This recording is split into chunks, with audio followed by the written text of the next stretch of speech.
What can I'll tell you what was long for mom. Deebo Samuel. And there's 3 touchdowns. Larry, first of all, that touchdown that he scored right after the mall cop, the first energized the Eagles for the Jalen Hurts brotherly shove. So they got a touchdown.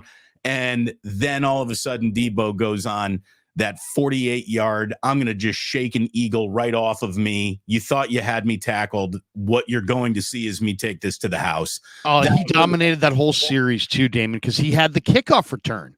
So I really love Deebo on the kickoff return. It's not necessarily for every yard that he gets. It's for the way that he does it and the confidence that he does it and the energy that he has. It's a fueling type situation watching him run with confidence and strength through a defense or on special teams. So he comes out, he has, the kickoff return, whatever, they're 1st and 10 on the 23.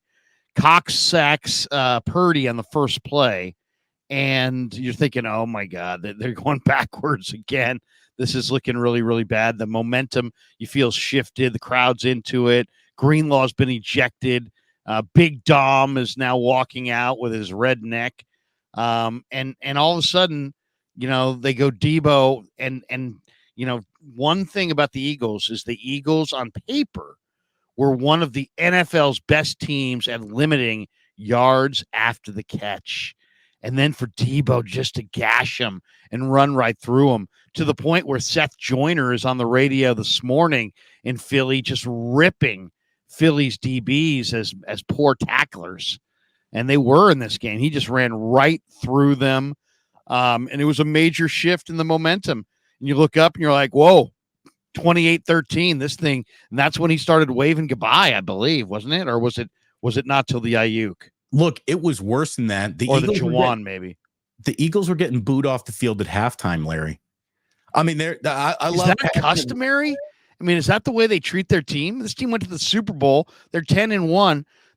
It's at halftime. It's anybody's ball game. Yeah. I mean, it was a hard-fought first half. It was 14-6. Look, it wasn't like it was 28-3. Philadelphia fans turn on their own faster than any other fan base in America. I mean, they walked out of that Game 7 loss against the Arizona Diamondbacks telling every single Philadelphia Philly to go, I won't work cease and desist. Exactly. I mean, it's a city that is full of sports venom. And if you think that they handle winning poorly, wait until you see them lose. And there's an awful lot of that. No one, look at it this way. Philly fans love to point to, cry more, whine more. It's the biggest city of whining crybabies after a big loss you're going to find in sports. So Philadelphia, put a Geno's in this side of your mouth, a Pat's in that side of your mouth, realize both of those cheesesteaks are tourist traps and they suck, and take the loss. And we're not even going to do the show where we try to re-examine what happened in the NFC title game, because we all know now the show isn't even necessary. We need one highlight. We do need one highlight. We got a highlight? Show something. Yes, here we go. Hit me with a highlight. Oh, he seems happy. This guy, here he is. A real professional football team with real professional men take a loss. Instead, they cried about it. Oh, if our quarterback wasn't hurt, if you would have freaking blocked for him, he would have been hurt. You suck. You're not man enough to admit it. Now you're going to come back here, and you're going to get your ass kicked again, and we're going to show you how men play. Not like those little whiners from the West Coast who drink their little wine with their pinkies up and act like you're so superior. Guess what? This is Philly. You're going to lose. You suck. Then guess what? 42-19. You gotta love the authentic Philly fan. Look, I'm sure that guy goes home and he kisses both of his children on the head and is sure he's a normal, regular guy. He's a great guy. He's a great guy. But as a sports fan, he's delusional, and he has attached so much of his self-worth to his football team doing anything that today that guy might no longer be with us.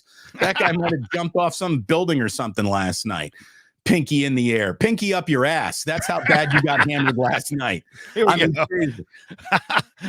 Pinkies up for Philly. Oh, dude, you know what? Big Mac 8675. Pinkies up for Philly. Let me enjoy this sip of coffee right here, Larry. We do a little sip of the day. This is little pinkies up, white wine. I'm gonna go double pinkies. Double pinkies up. Double pinkies for that guy. I guarantee you a loud horn ends that guy's workday. I guarantee you. Look at it this way. He doesn't even live in Philadelphia. He's from South Jersey. You can just tell. Larry, it was a absolute dominating game for the 49ers. I mean, really, one of the loudest statements Kyle Shanahan's team's ever been allowed to make in a regular season. It's one of the loudest statement games that has been made in the NFL all season by any team, any franchise.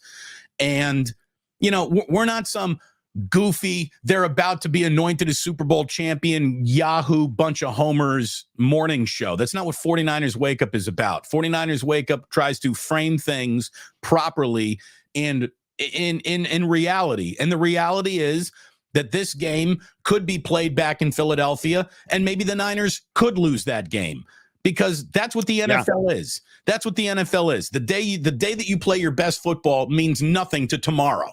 Means absolutely nothing to tomorrow. I mean, what got decided? What got decided yesterday?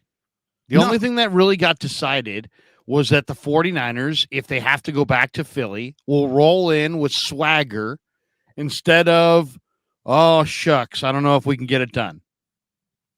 I mean, what happened. They rolled in with an awful lot of that to begin with. Like, I just don't think that the 49ers function or think like that. It's not who Kyle Shanahan allows them to be. And they all, look, you don't have to tell a football team it's good. They know. Like, you don't have to tell a football team when it's bad either. They know. And this team knows, and I think the entire NFL knows, and now the national media knows, and all of Brock's detractors know now that when we sit around talking about the small handful of teams that can actually really become Super Bowl champions. So this will, you know, let's say the Houston Texans are in the playoffs. Great. They're not going to the Super Bowl. They're not ready yet, you know, but it'd be great for them if they get there. To be super story. But that's where that story tops out, right?